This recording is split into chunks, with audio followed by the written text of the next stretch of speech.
Hey guys, tonight we slip into the soot-smeared streets of Victorian London, where horse hooves clatter on cobblestones, factory whistles wail at odd hours, and, curiously, there are public clocks everywhere. Mounted on church spires, squatting over railway stations, tucked into the walls of alleyways. You can't walk more than a few blocks without some brass-bezeled dial glaring at you like it knows you're late. Which, let's be honest, you probably are. You step out from a cramped brick rowhouse onto a fog-draped lane. The air smells like coal and boiled cabbage.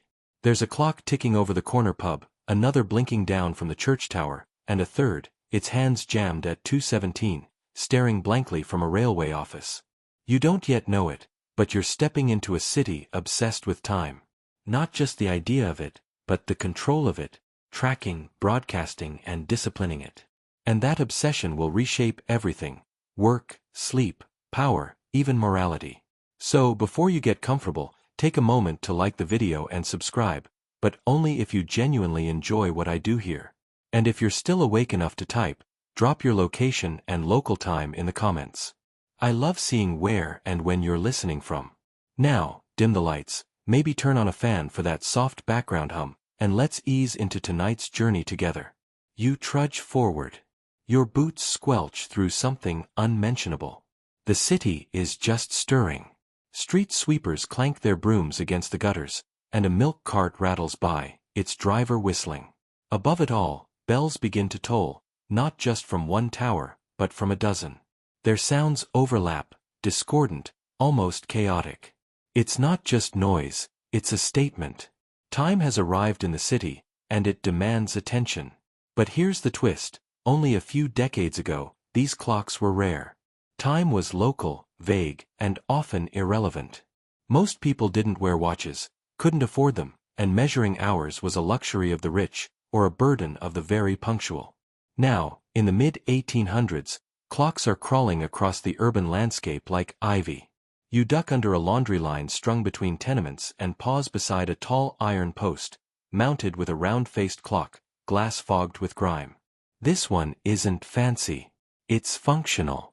Staring at it, you wonder, why here? Why now? The answer lies in two things: speed and control. Victorian London is moving faster than ever before. Steam trains, telegraphs, factories. Life isn't just busy, it's regimented. And in this new world, vague approximations of time won't do. If a train leaves Paddington at 3:07, and you arrive at 3:09, you miss it. Time becomes unforgiving. And suddenly, very valuable. Mainstream fact. This is the century of the public time signal. Greenwich Mean Time, once just a naval tool, is being blasted into cities by electric wires.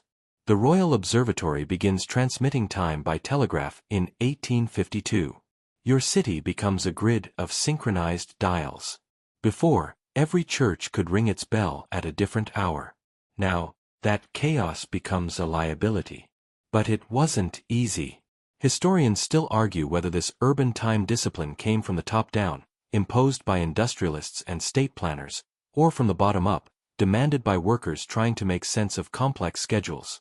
Either way, the result was the same. Clocks, everywhere. Watching, measuring, insisting. You pass a young boy crouched in the gutter with a piece of chalk. He's drawn his own clock face on a paving stone. No hands, just numbers. Maybe he's guessing. Maybe he doesn't need the hands to know what time it is. It's just before the factory bell, judging by the way he's not quite playing. And here comes the cheeky part. Even with all these clocks, Victorian Londoners are still often late. Or early. Or confused. Because not all clocks agree. Some are fast, some slow, and some are just plain broken. Public time is both a marvel and a mess. One quirky tidbit? At one point, shopkeepers paid extra to not have clocks near their storefronts. Why? Because people dawdled, checking the time, comparing notes, debating whether the post office was right or the pub clock was. Time became a nuisance as much as a guide. You slip into a narrow alley where a ghost of a bell echoes above. You can almost feel the weight of 100 ticking gears pressing down from unseen towers. They're not just telling time, they're shaping it. And you're caught in the middle. Welcome to the city of clocks. You find yourself standing at the edge of a long, raised platform. Trains hiss and groan all around you, their iron lungs pumping steam into the thick morning air. Conductors shout, boots thump, and somewhere, faintly, a pocket watch snaps shut. This is Paddington Station, circa 1855, and it's chaos. Not because of the smoke or the noise or the usual London bustle. No, the real culprit is time. Specifically, nobody can agree what it is. You glance up. A giant clock looms over the platform entrance, its hands precise, proud, and utterly ignored by the man beside you, who's consulting a gold watch set 5 minutes behind. He mutters something about local time and stomps away. That phrase, local time, is the root of the whole mess. You see, before the railway boom, time was a bit of a local delicacy. Each town set its clocks by the sun. Noon was when the sun hit its highest point. Sounds logical enough, until you start laying down train tracks. Suddenly, noon in Bristol doesn't match noon in London, and if you're running a railway company, that's more than a philosophical problem. Mainstream fact, in 1840, the Great Western Railway began running its schedules according to London time, specifically, Greenwich Mean Time, based on the Royal Observatory's measurements. Other railways followed suit. But here's the funny bit, clocks at stations were often set to both local time and railway time. So a traveler might see two different clocks side by side, one for the town, one for the train. Very relaxing. Historians still argue whether this shift was embraced or resented. Some communities resisted railway time as a kind of time imperialism, a metropolitan overreach. Others simply shrugged and got on with their day, late, early, or exactly on time depending which clock you trusted. And of course, this isn't just about trains. It's about trust. A public clock is more than a timekeeper. It's a public declaration, we're in sync with the modern world. But early on, it was hard to know which clocks had the right to speak for time itself. You stroll past a station master barking at a boy clutching a parcel. The lad is panting. The train left early, he cries. On time, the master grumbles. You were late. The clock above them is unmoved. But whose truth does it tell? Quirky tidbit, some towns painted new time onto their public clocks, literally adding a second set of minute hands to indicate railway time without removing the old ones. Imagine standing in the square, watching a clock with 2-minute hands ticking slightly out of sync. Like watching a very slow, very polite argument. All this confusion had consequences. People missed trains. Goods arrived hours off schedule. There were accidents, deadly ones, when engineers misunderstood their orders. In 1853, a parliamentary committee called the entire system a scandal. Still, it would be years before Britain legally standardized time across the country. That didn't happen until 1880. Until then, clocks remained a local personality trait. You step back into the street, where the city pulses with clocks trying to keep up. A bootblack glances at a street corner clock to time his next break. A deliverman speeds up, realizing he's late according to the railway clock but early by his baker's. Meanwhile, the church bell rings, at the wrong hour entirely. Or maybe it's right. Who knows anymore? Even now, with time supposedly tamed, the city wobbles between systems. You pass a pub with a sign reading, "We go by London time, no arguments." Which, naturally, sparks arguments. There's a certain comedy in watching people chase synchronized time while the very tools they use refuse to play along.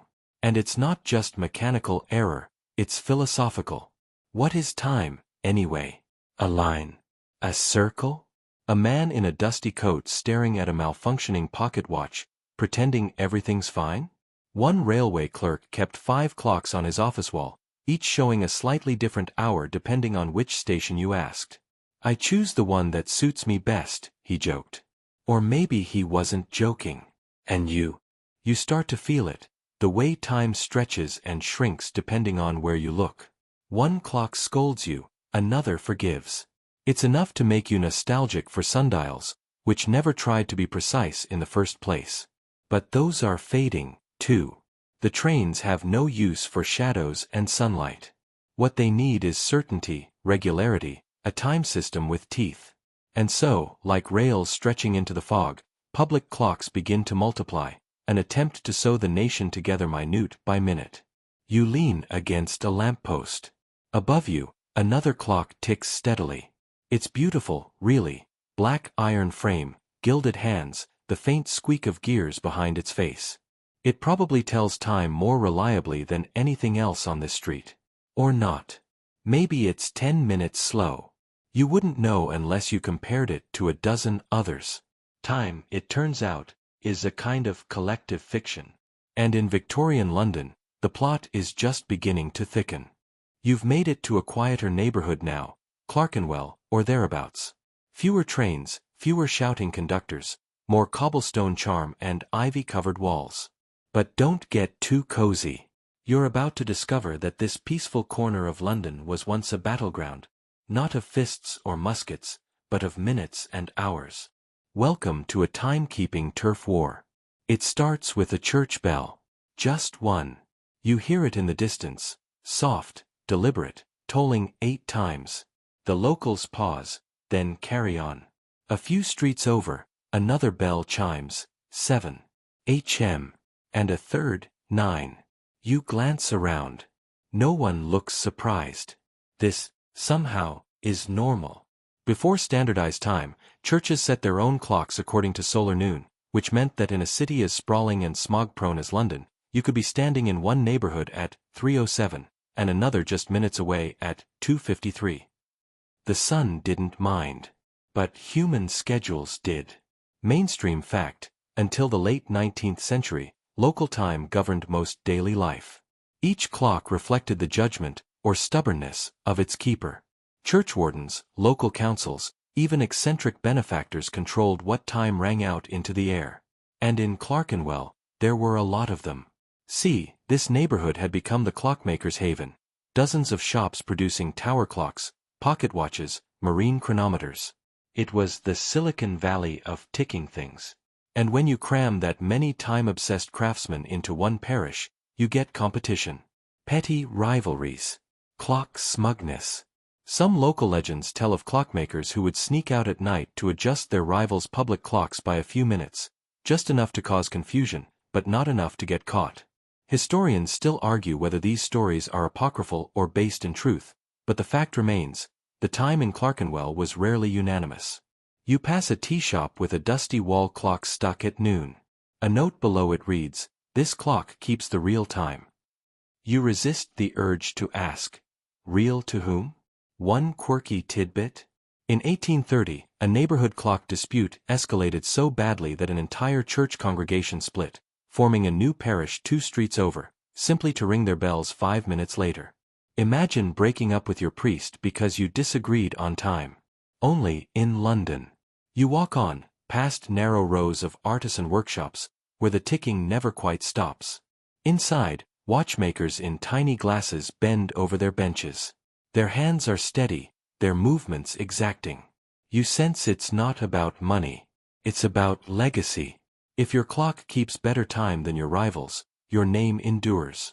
Of course, there's a darker layer to all this. In a city where time is wealth, where minutes equal wages, factory quotas, train schedules, having the wrong time doesn't just make you late. It makes you less employable, less respectable, less modern. That's why the arguments got so heated. Public time was becoming public identity. To admit your neighborhood's clock was wrong? That was practically an insult to your street's character. You reach a crossroads with 3 different public clocks, each on a different corner. One ticks calmly. One jitters like it's had too much coffee. The third isn't even moving. A boy tosses a pebble at it.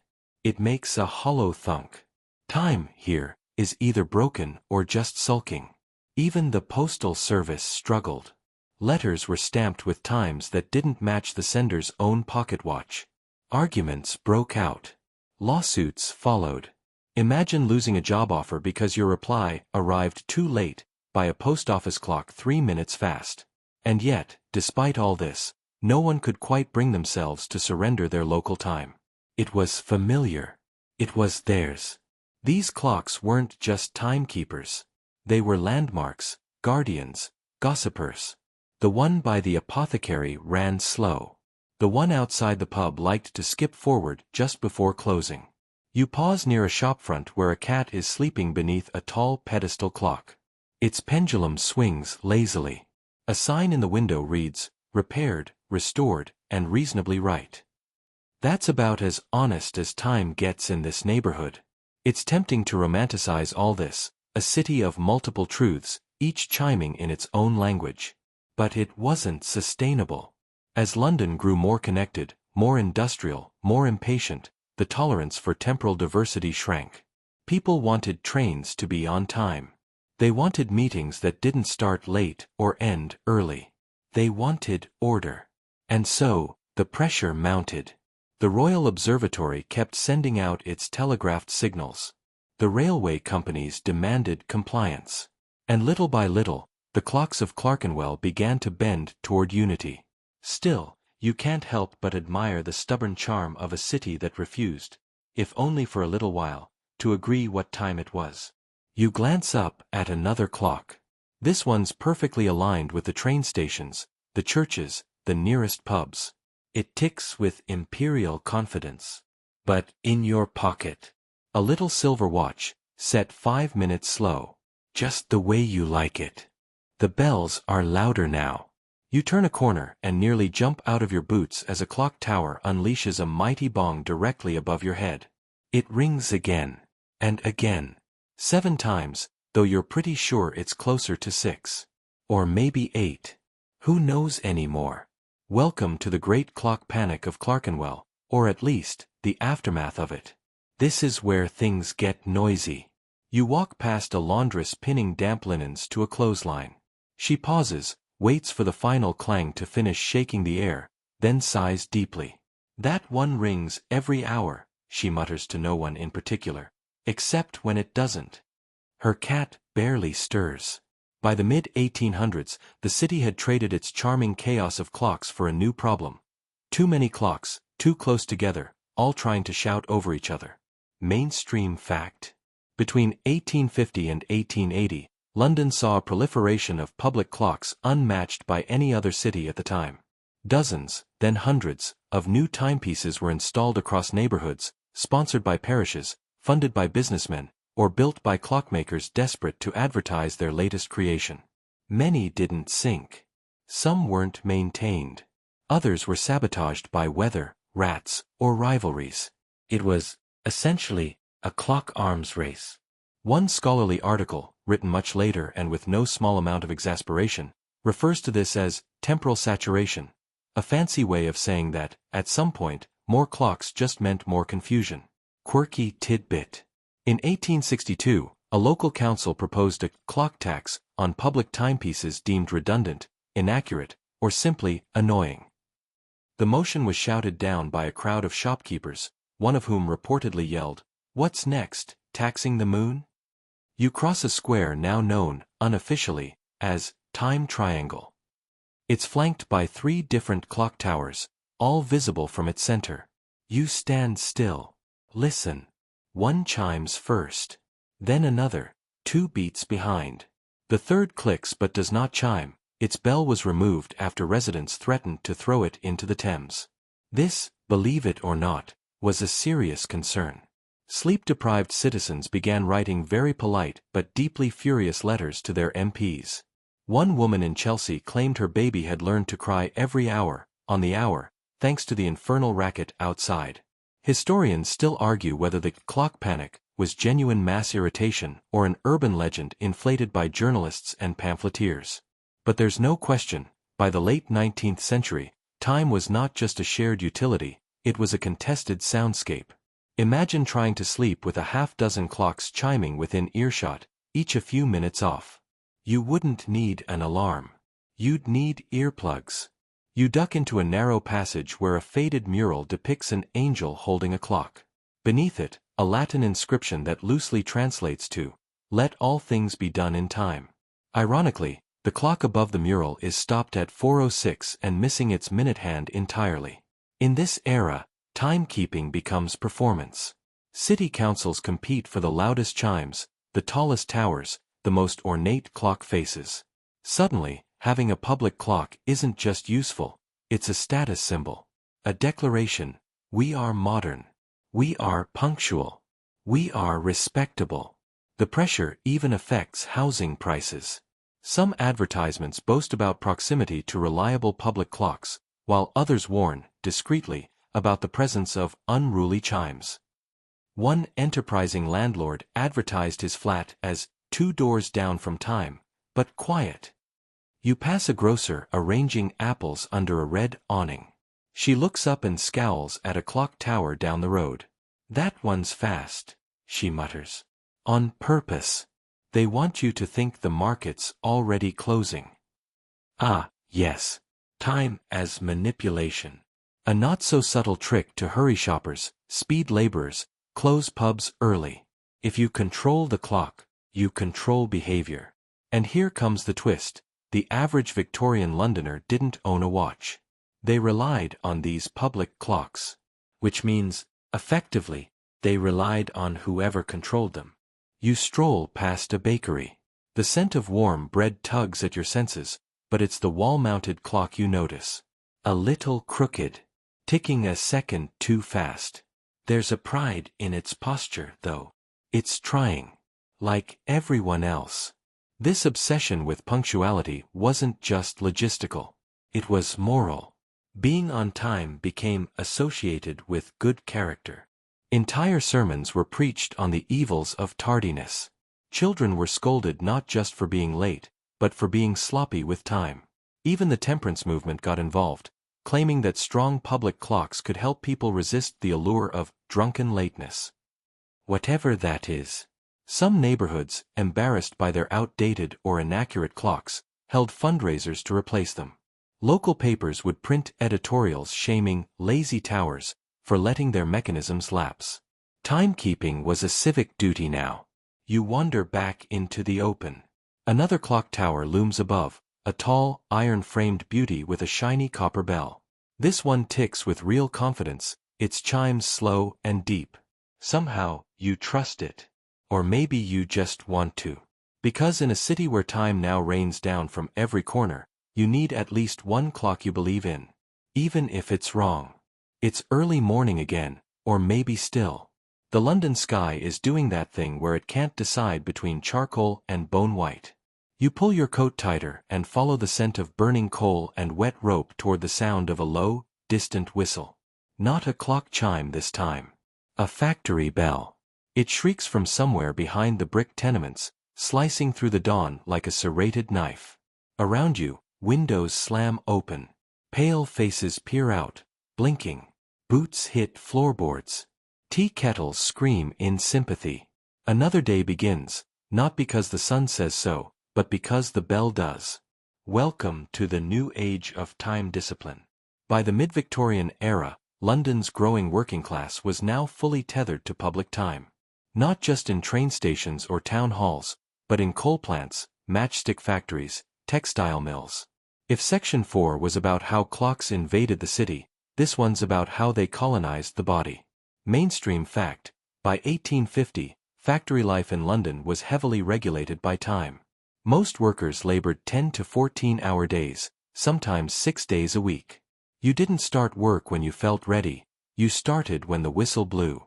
And if you were late, you were docked wages. Too many times, and you were dismissed altogether. Historians still argue whether the working class internalized this time discipline willingly, as a path to structure and social progress, or if it was forced on them by industrial capitalism. Probably both. But there's no denying it changed how people lived, slept, and thought. You walk now through a neighborhood thick with laundry lines and coughing chimneys. The streets are filled with children rubbing their eyes, men hauling coal sacks, and women lacing their boots on doorsteps. All moving in sync, not to the rhythm of nature, but to the iron pulse of mechanized time. You pass a group of young boys kicking a leather ball before heading to the paper mill. One of them shouts, "It's 6:10. Another yells back, No, it's 6:08. They sprint off anyway, both hoping their boss's clock is running late that day. Quirky tidbit. Some factories employed children as knocker-uppers, kids who walked the streets in the pre-dawn hours tapping on windows with sticks to wake workers up. The twist. The kids often didn't own clocks. They guessed the time based on factory whistles from further away. Timekeeping, by hearsay. You stop at a low brick building. Smoke curls from its chimney. Through the grimy window, you see a dozen workers hunched over a line of machines, all moving in hypnotic rhythm. Above them hangs a large clock with red hands. It's the only decoration in the room. That's not unusual. In workplaces across the city, the factory clock became both overseer and god. It was mounted high, central, unblinking. It told you when to start, when to stop, and whether you were failing to keep pace. Even breaks were dictated by it. 15 minutes, no more. Here comes the cheeky part. In some factories, managers deliberately kept the clocks fast to squeeze a few extra minutes of labor. When workers began timing it with their own watches, or, later, with synchronized public clocks outside, arguments broke out. Lawsuits, even. Time fraud, essentially. But there's a strange pride, too, in living under such strict order. You pass a woman in an apron, wiping soot from a wall-mounted clock in her kitchen. "Keeps my day in line," she says softly, even though no one asked. She's not being ironic. For many workers, the clock brought a kind of structure that pre-industrial life never offered. One Victorian commentator described the shift this way: the peasant wakes to the rooster. The laborer wakes to the bell. You can feel the weight of that sentence as you walk on. The problem, of course, is sleep. In the old days, pre-factory, pre-clock, people often slept in segmented patterns. A few hours at night, a long nap at midday. Some nights, they woke around 2 a.m. to pray, chat, or think quietly before going back to bed.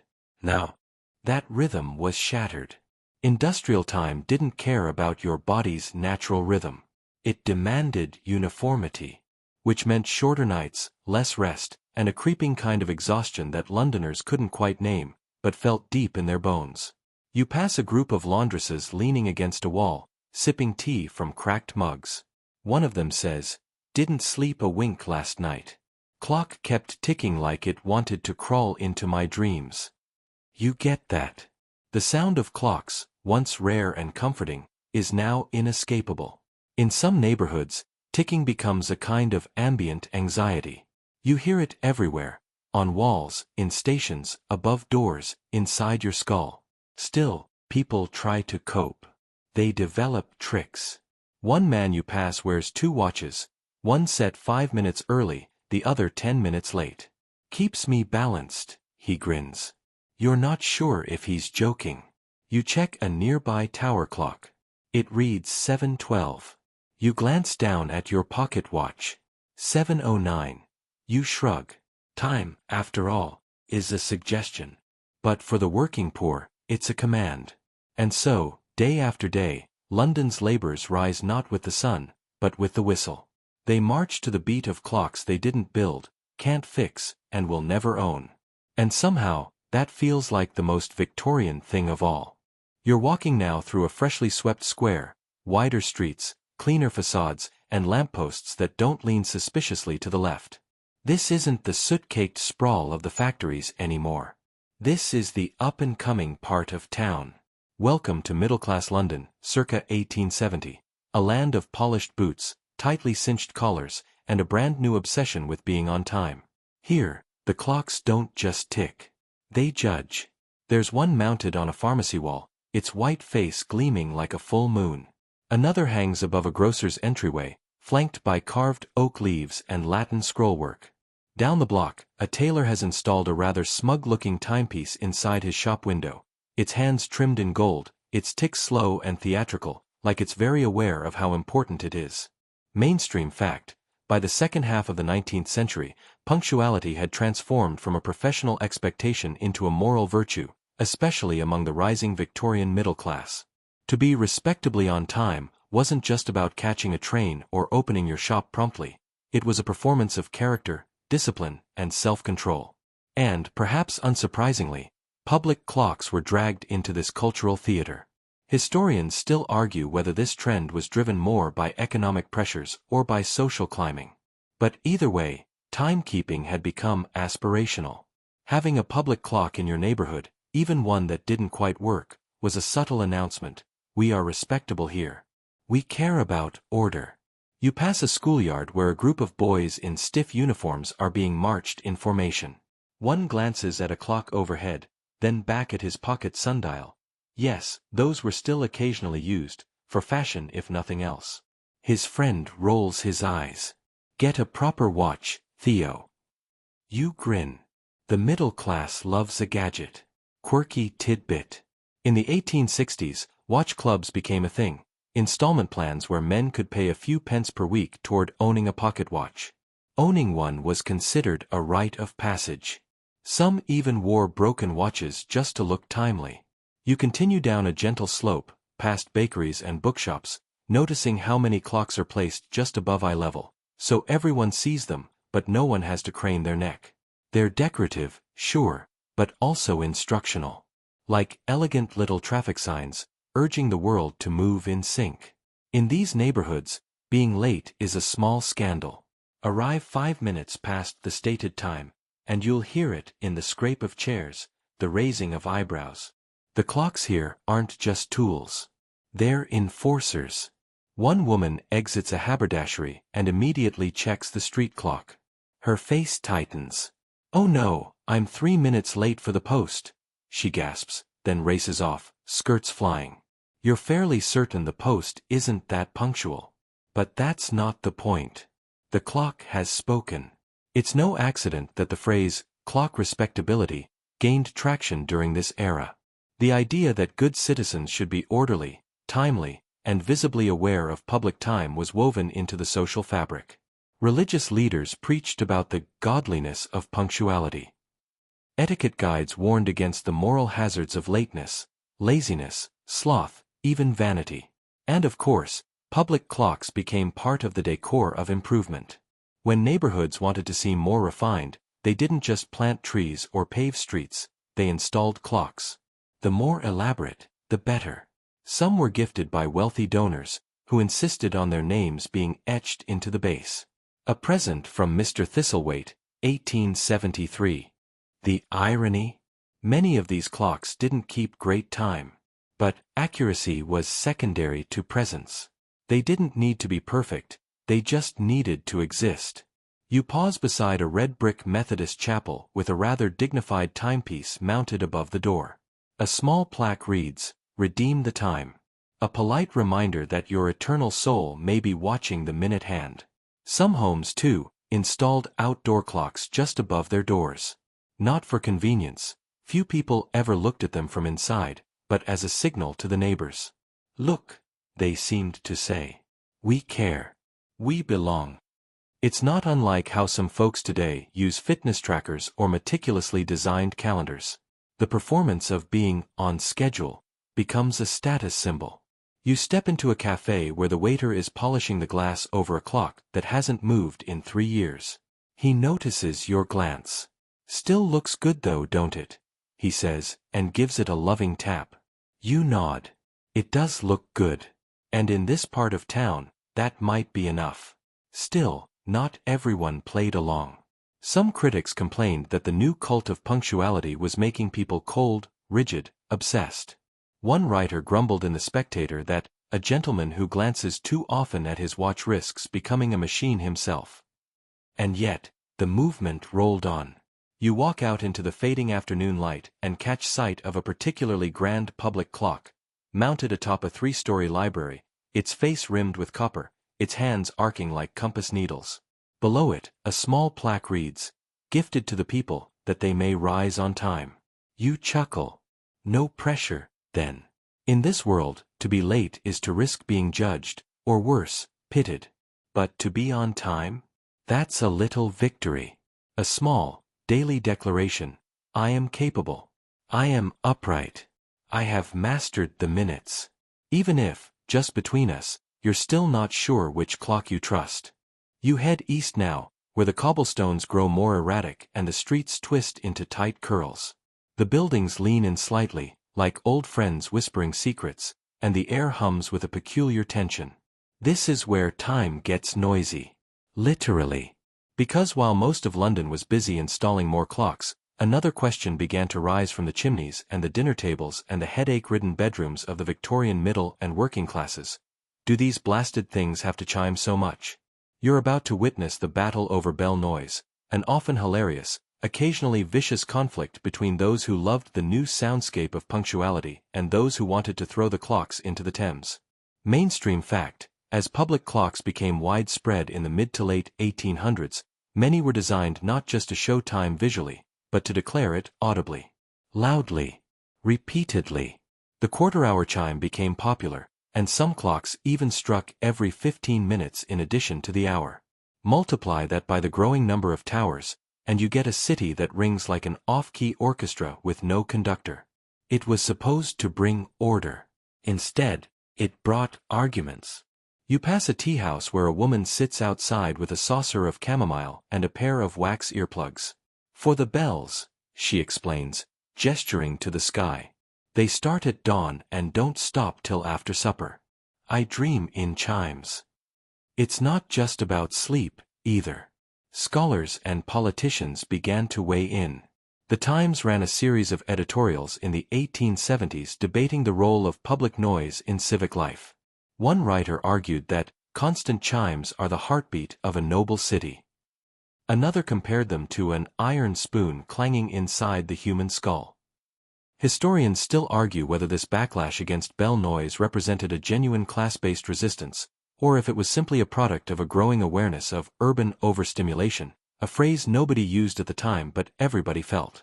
You stop near a small chapel, just in time to witness its quarter-hour chime.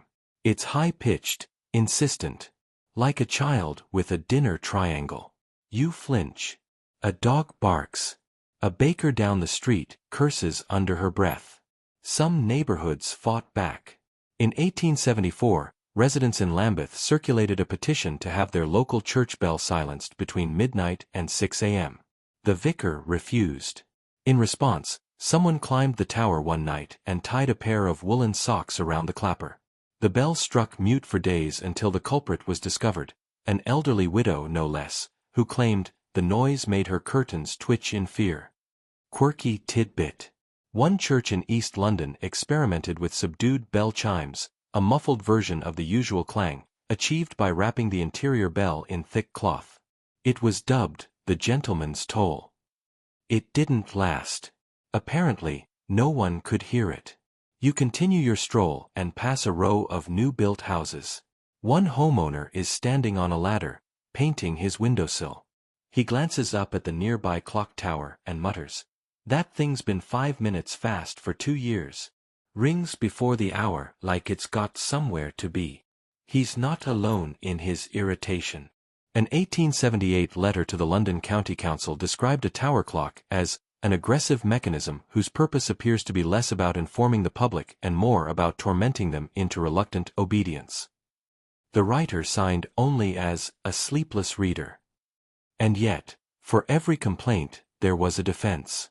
You pass a gentleman with a walking stick who tips his hat as the clock strikes 4.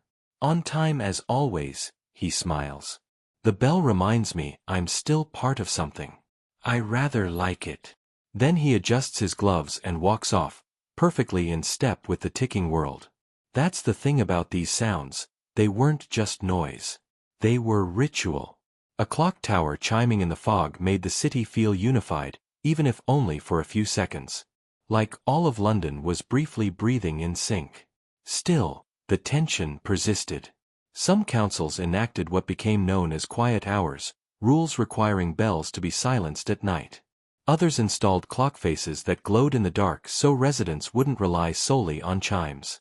A few radical thinkers proposed chime zoning, where different parts of the city would ring at staggered times to reduce auditory overlap. It didn't catch on. You glance up now at a particularly baroque clock tower, gold trim, for faces, and a bell the size of a horse. Its chime sounds at half past the hour, cutting through the air like a ceremonial gong. Somewhere nearby, A baby starts crying. You smile grimly. The bell has spoken. It's funny, really. For a city supposedly so advanced, so refined, London was constantly wrestling with its own inventions. The very thing that symbolized modernity, clocks, had become, in some corners, an auditory nuisance. But that's the price of order, isn't it? In a world where people were learning to schedule their lives to the minute, the noise was part of the package. The chimes told you when to rise, when to eat, when to work, when to rest. They gave the illusion, maybe even the comfort, that someone, somewhere, had it all under control. Even if that someone was a brass bell hanging 40 feet in the air. You've wandered into a district that feels ornamental. The streets here are lined with wrought iron fences painted just often enough to keep the rust charming. Ivy climbs the sides of townhouses like it's signed a lease. And in nearly every square, or courtyard or intersection, there's a clock, not just placed, but posed, as if waiting to be admired. Welcome to the age of the clock as civic ornament. This is no longer just about timekeeping. This is aesthetic time. The clock has become a symbol of progress, pride, and public image. A shiny badge of urban modernity, and cities are showing it off. Mainstream fact, by the 1870s and 80s, public clocks were not merely utilities, they were statements. Borough councils and local philanthropists began funding elaborate clock towers not out of necessity, but out of a desire to beautify and elevate their neighborhoods.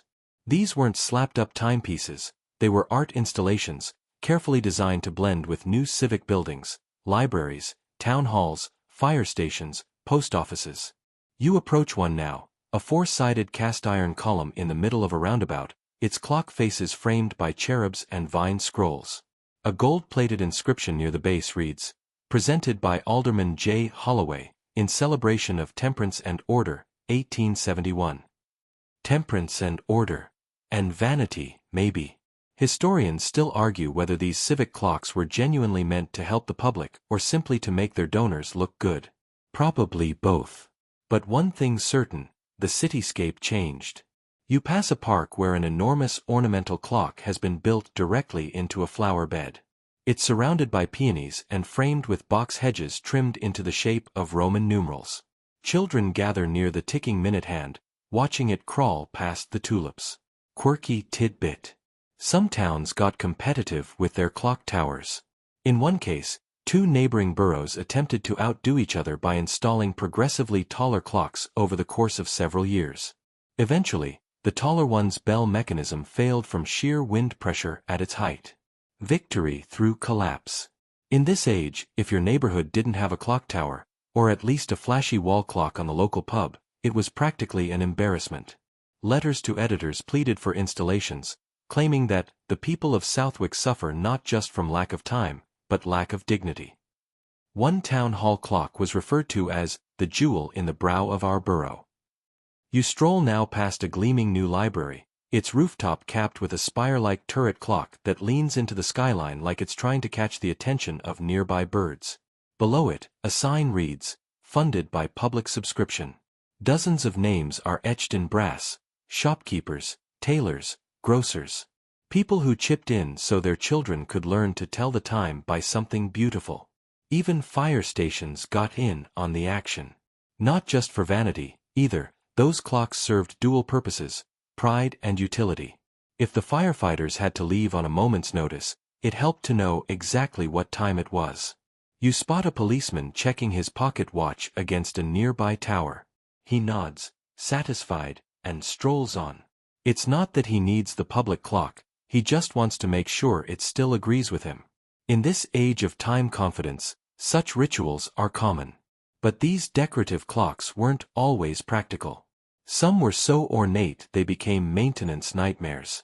Gilded gears tarnished. Marble clock faces cracked in winter. Birds nested behind the minute hands. A famously Baroque clock in Kensington had a mechanism so finicky that it kept time only on Thursdays, when the town hall caretaker was around to wind it manually. Still, no one removed it. It was too pretty. You pass an alley where a modest cafe has painted a faux clock above its entrance. It's not functional, it's not even real. Just an image of a painted timepiece permanently set to 2:30. When you ask the waiter why, he shrugs and says, "That's when we opened, once. Now it just looks nice." Clocks begin to serve memory as much as measurement. There's something quietly lovely about that. A city full of symbols that say, "We tried. We believed in order. We wanted to look our best." Of course, not everyone was charmed. Satirical pamphlets mocked the clock plague, calling them steel flowers blooming in every square. One cartoon in Punch showed London completely buried under tower clocks, with people climbing over them just to get home. You cross another bridge and find a small monument to a local philanthropist, marble base, bronze bust, and, of course, a small clock embedded in the stone. It's not running. Hasn't ticked in years. But someone has still placed fresh flowers at its base. That's the strange thing about these civic clocks. They were built to command attention, but many ended up fading into the scenery. Their hands stopped, their bells silenced, but their faces linger on as part of the architectural wallpaper of memory. You sit for a moment on a bench beneath one of them. Its gears still move. Slowly. Softly. The minute hand inches forward with the quiet dignity of a city still pretending it can keep pace. And maybe that's the real function of these clocks, not to tell you the time, but to remind you that time is being watched. Even if nobody's looking. You turn onto a footpath that skirts the edge of a public green. The grass is damp, the gravel soft beneath your shoes, and a row of iron lampposts marks your way like sentinels. You're not here for monuments or towers this time. You're looking for movement. Not of gears, but of people. Specifically, of women with parasols, pocket watches, and just enough free time to cause trouble. This is the curious chapter of how women, watches, and walking clubs began subtly rewriting the social script, one synchronized stroll at a time. Mainstream fact: by the late 19th century, public timekeeping had reached such saturation that even people without watches could organize their daily activities with impressive precision. For Victorian women, especially those of the middle class, this created new opportunities, not just for punctuality, but for freedom of movement. That's where walking clubs come in. You pass a gaggle of women in smart jackets and feathered hats. They consult a small paper schedule. At 10:30, the Botanical Gardens. One reads aloud. Tea by noon. Then Westminster Bridge, 2 sharp. A pocket watch clicks open. The plan begins. Before this era, respectable women moving about the city alone was rare, often frowned upon. But the rise of public clocks gave them something powerful, a shared external reference point. It meant they could say, "Meet me at 11, and actually mean it. No need to rely on a man's escort or a private timepiece. Just agree on a tower clock, and off you went. And walking clubs. They weren't just about fresh air. They were a quiet revolution. These women could explore, converse, observe, sometimes even organize. Some groups carried pamphlets tucked discreetly beneath their arms. Others met near Parliament to, casually, observe politics. The clocks made their timing precise, their movements less conspicuous, their autonomy possible. Historians still argue whether these time-bound gatherings were consciously feminist or just a side effect of technological convenience. But the outcomes were unmistakable. Women were claiming space. In the streets. In the parks. In time. You pass a tea shop with a sign that reads, "Ladies' Luncheon, 1 to 2 p.m. sharp." Inside, a group of women sit with open notebooks and ink-stained fingertips. One glances at the wall clock, then calls the meeting to order. Their conversation is hushed, their eyes sharp.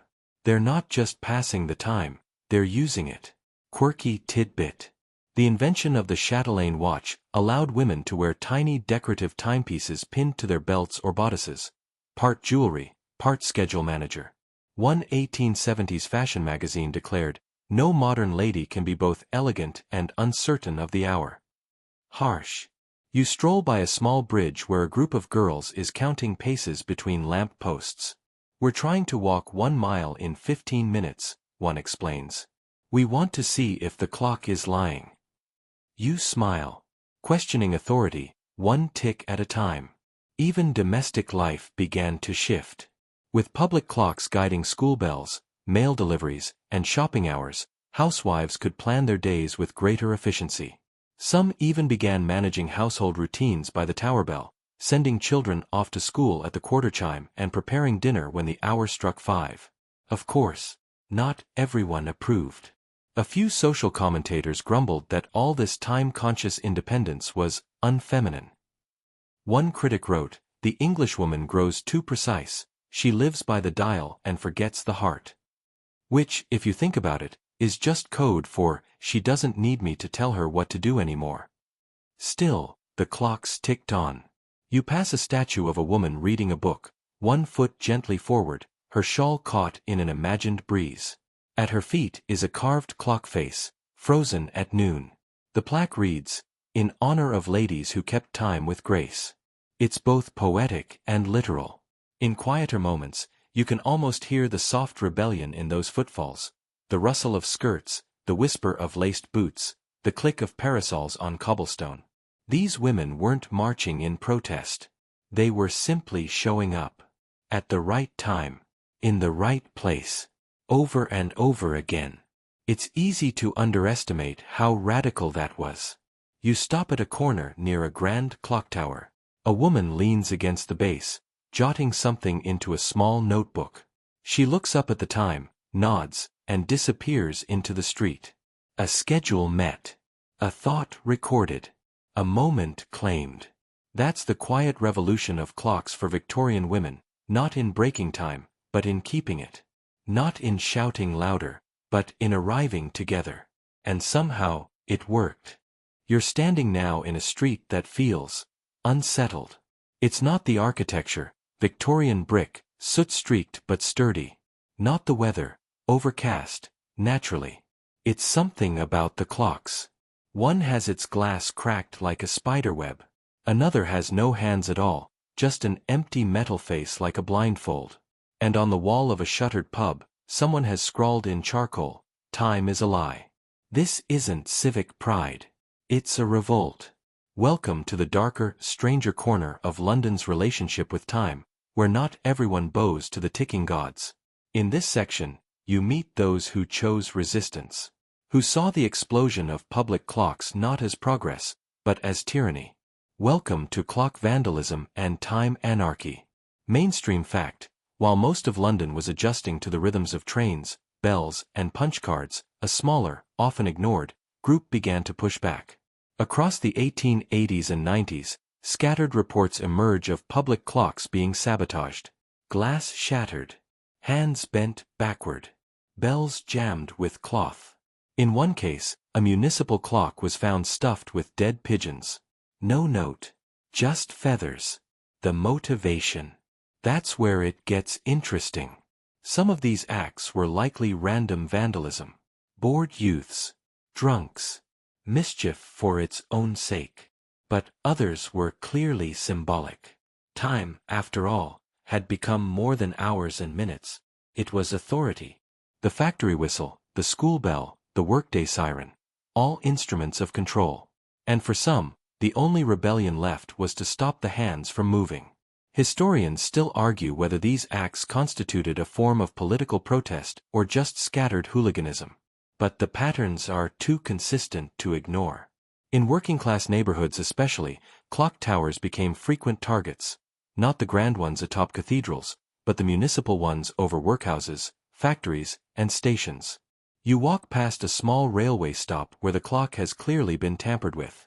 Its minute hand has been twisted into a cartoonish spiral. A child nearby points at it and giggles. That's what my dad says the bosses deserve. You raise an eyebrow. Bold kid.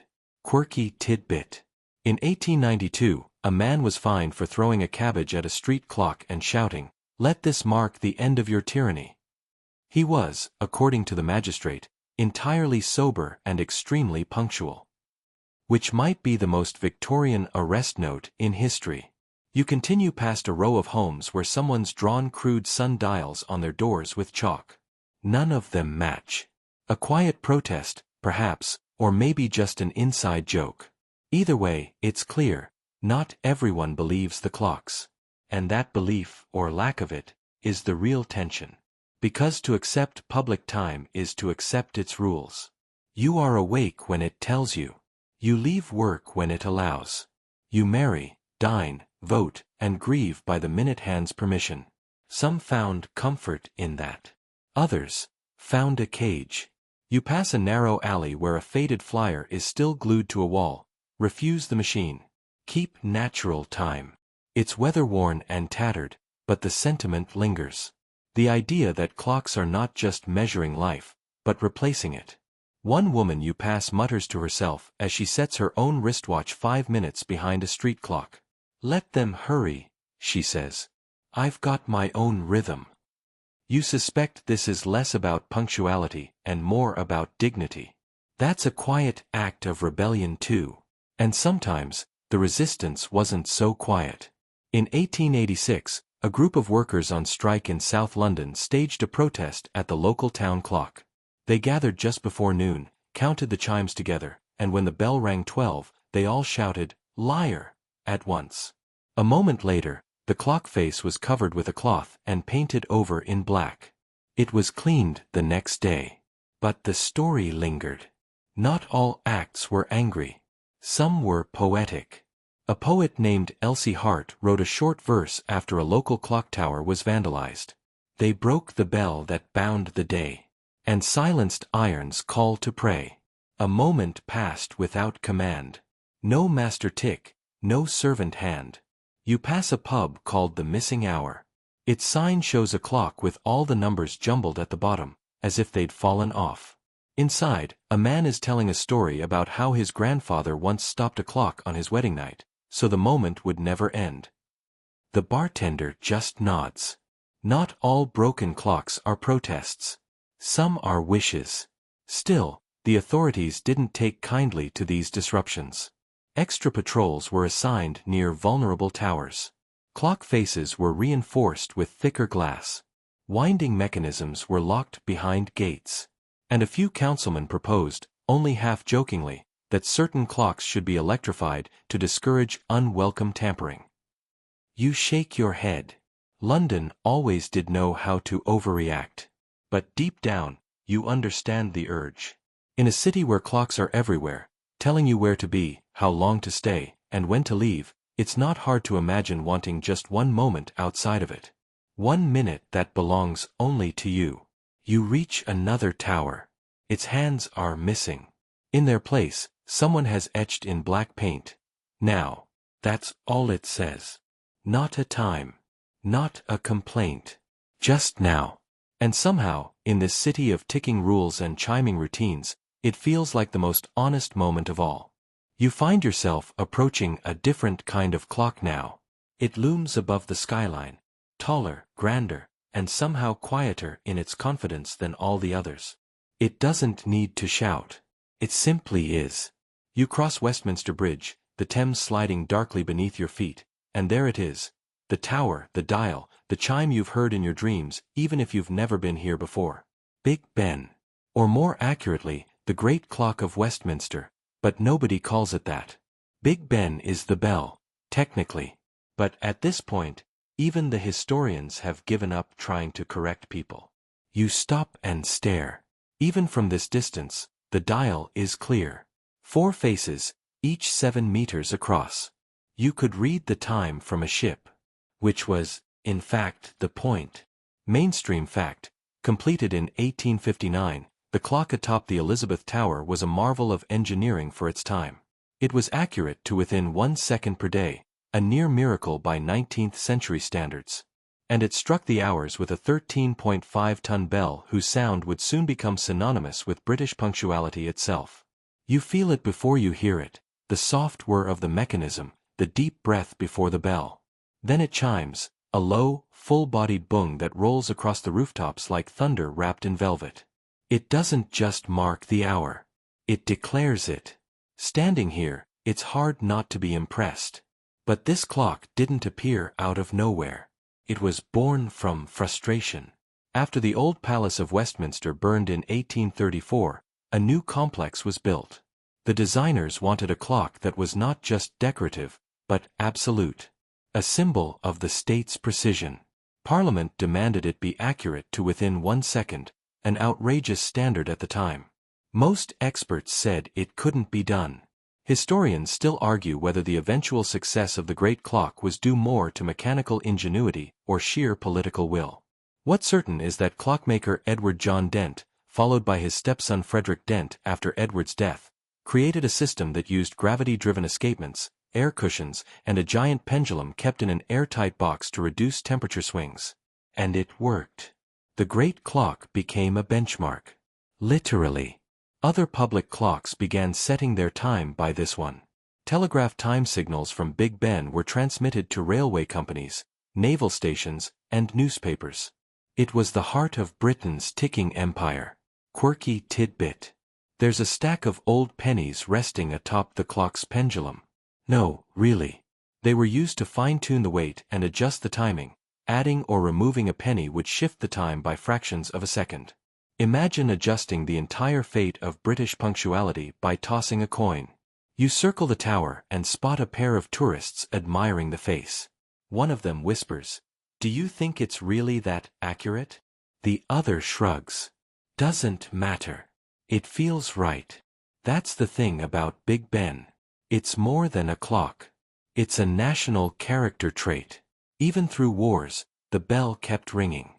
During World War II, when bombs fell across London and windows shattered from the blasts, Big Ben kept time. Its chimes were broadcast over the radio as a symbol of defiance. It said, "We're still here. And it's 6 o'clock." You pause under the tower and notice how the street hushes when the bell tolls. Just for a second. Even in the chaos of the capital, this sound commands attention. But not everyone was so enamored. One critic in the 1870s grumbled that Big Ben had turned London into a garrison of time, marching us by the minute, punishing us by the second. A bit dramatic, maybe. But there's truth in the sentiment. This was centralized time. Unquestionable. Imposing. And, depending on who you asked, a little smug. Still, you can't deny its elegance. Even the tower's gilded hands shimmer in the clouded light like they know something you don't. You take a seat nearby and watch as others drift in and out, checking their watches, glancing up, whispering, waiting. Some take photos. Some just nod. It's hard to explain, but there's a gravity to it. Not just physical. Temporal. This isn't a clock that blends in. It's a clock that orients. People stand beneath it and remember who they are. And when it chimes again, clean and calm and vast, you feel something in your chest align, however briefly. Like the city has just inhaled and exhaled at exactly the right moment. It's not about being on time. It's about being in time. Even if you're late. You wander now into the folds of the city where the streets grow narrower, the fog sits heavier, and the gas lamps glow like watchful eyes in the mist. This is where time doesn't merely tell the hour. It becomes a witness, an alibi, a silent informant. Welcome to the shadowy intersection of time, crime, and the London police. You pass a constable pacing his beat, glancing every few steps at a nearby clock tower wedged into the corner of a fire station. He doesn't need to check it, not really. He knows the time. But here, the habit is part of the job. Mainstream fact, by the late 19th century, public clocks had become essential to modern policing. From beat patrol schedules to eyewitness testimonies, the synchronization of time across the city was not just helpful, it was transformative. Before standardized clocks, what time did it happen? Was a question answered with shrugs, guesses, or when the bell rang somewhere. But now, time had been pinned to the wall, etched in stone, rung out over rooftops, and that meant it could be used to verify things. You slip into a nearby alley, quiet and still. A man stands in the distance, facing away, lighting a pipe. A clock ticks faintly above. If something were to happen here, say, a theft, a scuffle, or worse, you'd know when. And so would the police. Historians still argue whether the development of synchronized time directly improved crime solving or merely gave the appearance of greater control. But there's no denying it gave investigators something they hadn't had before: temporal context. Quirky tidbit. Early police reports often included notes like, "Victim's account inconsistent with 6:15 bell from St. Dunstan's." Imagine being accused of murder because you claimed to be home by 7, but the chimes say otherwise. You pass a lamplighter chatting with a constable. "What hour is it now?" the lamplighter asks. 6 by the station clock, but St. John's says 5:50. The officer grunts. Then best split the difference and get a move on. Even time, it seems, can be negotiated at street level. But for the growing ranks of the Metropolitan Police, established in 1829 and constantly expanding, public clocks became tools of discipline. Officers had to report at certain intervals, arrive at court on time, and synchronize their beats to ensure complete coverage. Some beat constables were given pocket watches, but many still relied on public clocks. Miss a check-in or arrive late for a report, and it wasn't just embarrassing, it was evidence of negligence. You step into a police station, wood-paneled, damp-smelling, the kind of place where boots echo just a bit too loud. A large wall clock dominates the room. It's loud. Intentionally so. Tick, tick, tick. A kind of heartbeat for the precinct. On the wall hangs a duty roster, color-coded and split by the hour. Not day. Hour. The schedule is a tight weave of names, locations, and times. Each officer's shift is a thread in the city's time quilt, stitched tightly together to leave no moment unguarded. But it wasn't just about catching criminals. It was also about controlling the city's rhythm. As London grew, managing its flow became an act of public safety. Market hours, pub closures, traffic flow, all of it fell under temporal management. And the police? They became the guardians of that flow. You pass a tavern where the bartender is arguing with a constable. "We closed at 11, as always." The officer points to a nearby public clock, its hands resting at 11:15. Then why are the chairs still warm? Time was evidence now. The growing obsession with temporal documentation extended to civilians too. Witnesses at trials were increasingly expected to recall exact times. Some judges even dismissed testimony if it conflicted with public clocks. But as reliance on public time grew, so did its weaponization. False alibis were constructed with surprising sophistication. Criminals began setting their own watches deliberately fast or slow, hoping to disorient investigators. In one famous case, a burglar escaped suspicion by claiming he'd been seen near a tower clock at precisely 8, only for it to be discovered the clock had been stuck at 8 for days. Even the criminals learned to play the clock's game. And then, there's the matter of curfews. In some parts of London, especially poorer or more volatile districts, informal curfews were enforced using public clocks. Police would sweep the streets shortly after a designated bell, say, 10 p.m., and anyone still loitering was viewed with suspicion. It wasn't written law, but the ticking made it real. You stop beneath another clock tower, this one dark and silent. The bell has been removed. Some say it was too loud. Others say it was too accurate, disrupting the local pub's loosely interpreted last call. Either way, the silence feels strange now, like something unmonitored. It's easy to forget that time, so neutral on paper, can become a tool of control. But here in Victorian London, every minute was a boundary. Every chime a decision. Every delay a potential offense. And the clocks. They weren't just there to help. They were watching. Quietly. Steadily. Without blinking. Even now, you can't help but glance back over your shoulder, half expecting a constable to ask you the time. Not because he doesn't know, but because you might not. And in this city, that could be suspicious. You've walked long enough now that the city begins to soften at the edges. The roar fades. The bells fall behind. You enter a pocket of London where the past clings a little tighter. Trees lean inward. Moss creeps along old stones. And the clocks, well, the clocks are fewer here. But time still lives on.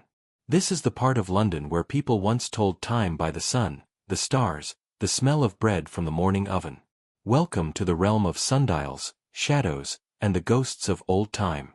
You cross into a churchyard where the grass grows in patchy waves. Near the path, a squat stone sundial leans slightly askew. Its brass gnomon casts a faint shadow over Roman numerals worn smooth by centuries. There's no one around to read it, but it reads you just fine. Mainstream fact: long before mechanical clocks reigned, Londoners told time using sundials, candle clocks, water clocks, or simply by observing the sky. In medieval and early Tudor times, noon was when the sun reached its peak. Everything else was guessed by light and routine. Time was felt, not counted. Historians still argue whether this older relationship with time was more natural or merely more flexible. Certainly, life was slower, but also far less predictable. Days varied wildly by season. Work was measured in chores, not minutes. And lateness was, well, less of a thing. Even into the Victorian age, remnants of this world lingered.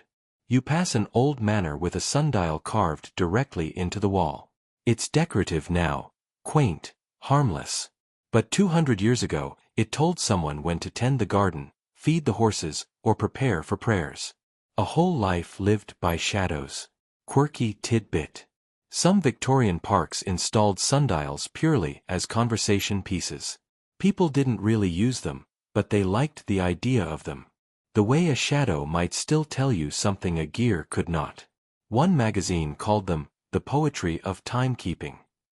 You stop near a crumbling archway with a brass plate that reads, "Here stood the star clock of Southwark." No trace of it remains, but the name hints at another ancient practice, telling time by the stars. Before light pollution blanketed London, star positions were a nighttime clock. Farmers, sailors, even innkeepers watched the constellations to mark hours. You peer up now, through the city haze. No stars. Just a soft gray ceiling. But centuries ago, a single clear sky could offer all the time you needed. You walk along a low stone wall and hear a man talking softly to his dog. "Used to be, you could tell the time by the baker," he says. "Smell the bread at dawn, hear the ladle in the soup at noon. That was our clock." There's a wistful truth in that. Before public clocks shouted at you from towers and walls, time was a local rumor, passed from neighbor to neighbor. You didn't check it, you lived inside it. A rooster's crow. The creak of the milk cart. The slant of sunlight on a windowsill. And here's the strange part, even now, some people cling to it. You pass a garden where a woman is planting by moon phase, not calendar. She checks a small almanac, not her wristwatch. "The radishes know," she says, not looking up. "The clock's got nothing to do with it." In corners of the city like this, old time survives in fragments. A butcher who opens when his bones tell him it's time. A pensioner who feeds birds at exactly when the sun hits the fence post. A child who naps after the fourth chimney shadow creeps past her window. And you feel yourself drifting a little, untethered. It's late, but not by any clock you can see. Just by the feeling in your feet. You stop at a faded mural painted on the side of a closed apothecary. It shows a sundial in a field, with this line scrawled beneath. "Time told by shadow is softer on the soul." You stand there for a while, letting that line wrap around you. Because maybe that's what's been lost in the rise of ticking, chiming, synchronized time. That softness. That quiet margin between now and next. The freedom to feel time rather than chase it. You turn a corner and hear a clock tower strike the hour again. It's distant, muffled by trees. But the sound lands differently now. Not urgent. Not commanding. Just present. You glance back at the sundial before you go. Its shadow hasn't moved much. But it doesn't need to. It's not there to push you. Only to remind you that time was here long before the towers rose, and it'll be here long after they've stopped ringing. You cross into another part of the city, but this time, there's no clear threshold. Just a slow change in atmosphere, like when music fades and you realize the silence has its own rhythm. This is London at night. Not the glamorous, gas-lit London of novels and parties. This is the city that never sleeps, but tries to. A metropolis haunted by clocks even when it longs to ignore them. The street is quieter here, but not still. A lamplighter lingers near a flickering post. Somewhere in the distance, a whistle blows, too faint to know whether it's police or a night train. A dog barks. A baby cries. And above it all, the clocks continue their work. Because clocks, you realize, don't sleep. Mainstream fact: as Victorian society grew more industrial and urbanized, the distinction between day and night began to blur. Work shifted into evenings. Gaslight and later electric light extended productive hours. Factories, police stations, and hospitals ran on strict 24-hour timetables. Time didn't stop. And neither, increasingly, did the people. Historians still argue whether this late-night bustle marked progress or a slow erosion of human boundaries. Either way, it's clear. The city was learning to ignore its own natural fatigue. You step past a baker's stall shuttered for the night. A faint light flickers behind the slats. Inside, someone's already preparing dough for the morning loaves. You glance at a public clock above the doorway. It says 3:47. The baker doesn't need it. He feels the time in his knuckles. Even now, the rhythm of London pulses in after-hours occupations. Night watchmen pacing cold corridors. Printmakers operating presses before dawn. Deliverymen ticking off schedules scrawled in chalk. And all of it, every job, every shift, coordinated by clocks. But what happens to those not working? That's where the real insomnia sets in. You pass a boarding house where a few windows flicker with candlelight. A man sits at his desk, scribbling in a journal. Another lies awake, staring at the ceiling. Time stretches differently in the dark. Each tick louder. Each second longer. Quirky tidbit. Victorian doctors once identified clock-related insomnia as a minor but growing urban affliction, where the sound of ticking induced anxiety and sleeplessness. One enterprising physician even sold a silencing blanket for clocks, a felt hood you could place over your wall timepiece so it would stop tormenting your thoughts at 2 a.m. You spot a night cab rolling by, its horse clopping softly. The driver glances at the big station clock as he passes. He doesn't stop. Just keeps moving, like time itself. You wonder how many such glances fill the night. Quiet check-ins, unconscious rituals. And then there are the factories. Some worked in shifts around the clock. The workers arriving at midnight knew they wouldn't see sunlight until the end of their 12-hour run. Time for them wasn't measured in day or night, it was measured in breaks, bell rings, and output quotas. One woman in a matchstick factory wrote in her journal, "I sleep by chime. Work by whistle. Dream by chance." You stop beneath a bridge. Above, a large illuminated clock keeps perfect time. It doesn't chime, but it glows with authority. A passerby lights a cigarette beneath it. "My shift starts at 4, he mutters. "This thing never lies." You wonder what that means. Never lies. Maybe it's comforting. Maybe it's damning. A clock that never sleeps means a world that never stops. A world where rest becomes resistance. You pass another apartment where a young woman is writing a letter. A clock sits beside her, ticking softly. She doesn't look at it. But her pen lifts every few seconds, just enough to match the rhythm. Even her thoughts are paced. Time becomes a companion in the quiet. But not always a friendly one. You hear a child stir in a cradle. A parent hums softly, an improvised lullaby in the tempo of the wall clock. You wonder how many lullabies across London have been set to that same rhythm, how many dreams shaped by the slow sweep of an hour hand. The whole city is dreaming now, or trying to. And still, the clocks persist. Even the broken ones.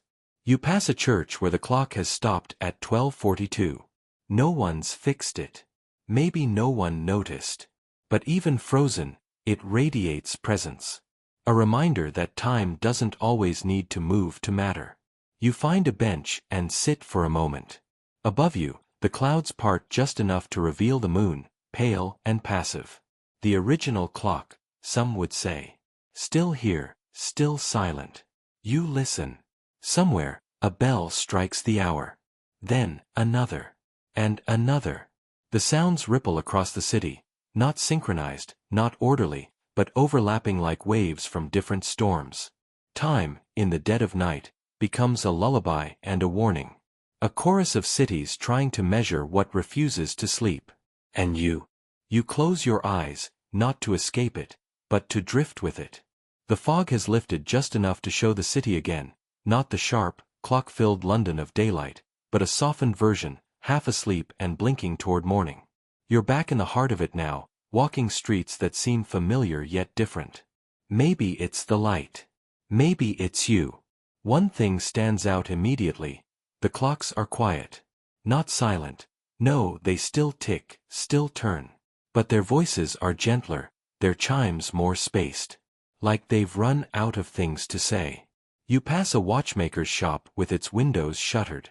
The painted sign above the door is faded, ESD 1852, horologist. A small clock in the window is frozen at 6:17. You stand there a moment, waiting for it to twitch. It doesn't.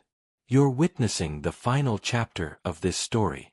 This is where we arrive at the paradox that closed the Victorian age. The clockmakers vanish, but time stays put. Mainstream fact: by the early 20th century, the proliferation of public clocks had reached its peak.